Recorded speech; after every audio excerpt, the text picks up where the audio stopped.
She's a single mom. He's a single dad. Those words have grated on my nerves for years.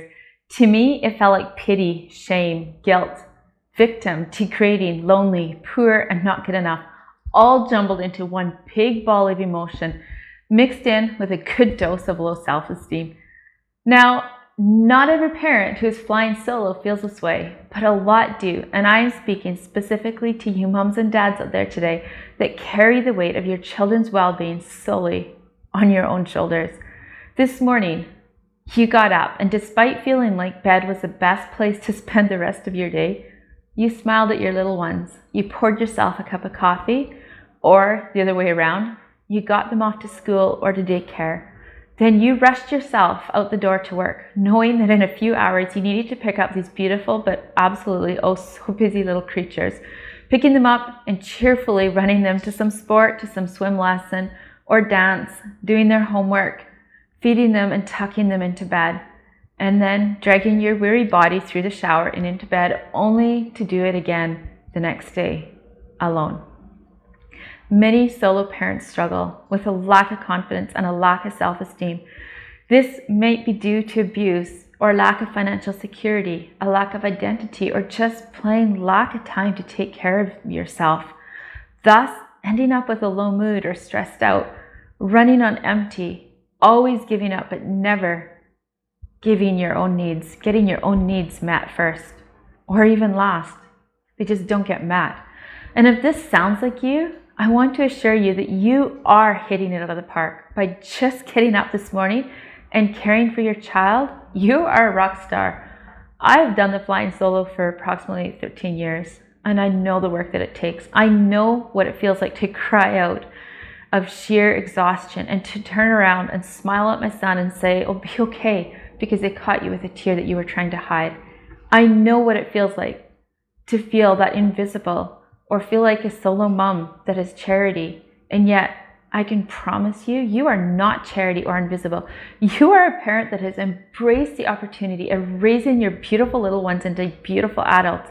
You have embraced the challenges that come with raising a family on a solo income. You've embraced the uniqueness of your family circle, making it a circle of love and laughter and of hope. So to every solo parent out there, you are wearing many hats to do what you are doing, and never discredit this. There are little wide-eyed kiddos watching your every move. They mimic you and observe you, and you have the privilege of influencing them to become these amazing adults. And the best way that you are going to be able to accomplish this is by taking care of you. You might scoff and say, "Yeah, right, how am I supposed to find time for that?" Years ago, my children went to their dad's house every other weekend. I cleaned, I did laundry, I shopped, I baked, and when they came back home, the house was spotless. The fridge full, fresh cookies on the counter, clean sheets, and a dresser full of freshly laundered clothes, all neatly folded. But I met them at the door absolutely exhausted. In fact, I would feel guilty, like good old mom guilt, for not being happy to see them, for wishing I had another day alone, and yet felt so much shame for feeling that way. My mentor said to me one day, "Ellen, you will be a better mom if you just take this time for you. Take that time alone to rest and to do some much needed self-care." I balked and I kicked at this because in my mind, I'd been trained to think that a good mom will have all those fresh cookies on the counter.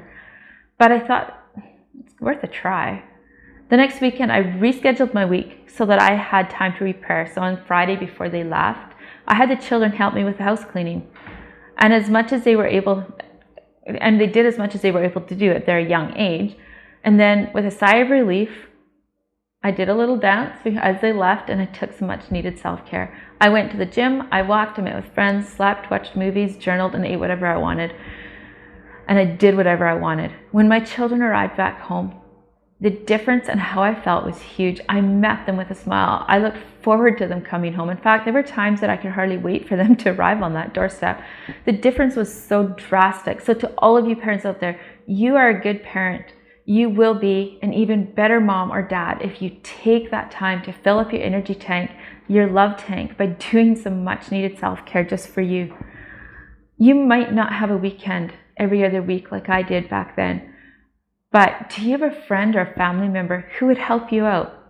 Or reschedule your life around so that you can get up and enjoy a cup of coffee and your own thoughts before the morning rush begins in the morning.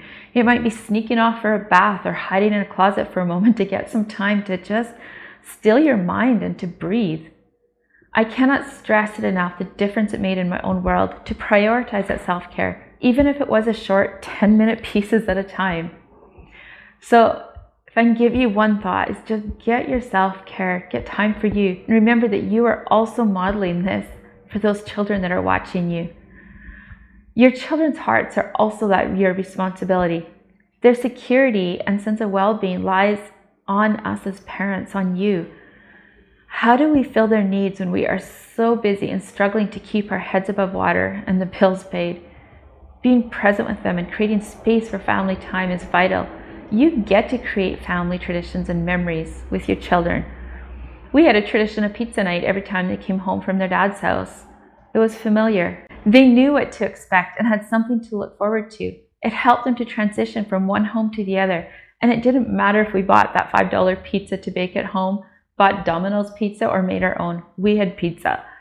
Another fun family memory was the utensil dinner. Everyone picked their own place setting at the table, and then we numbered them, and each person drew a number and sat at the numbered place. You might ask, so what's exciting about that?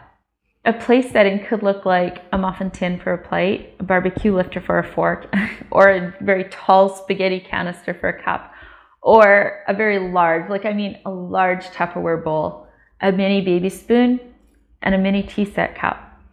We had so many good laughs and lots of mess with these meals and made so many memories.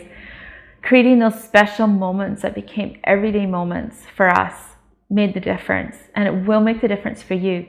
There's a sense of empowerment and confidence that grows when you know that you are giving your children the absolute best version of you that you can give them. You're doing the job of two, and you're rocking it.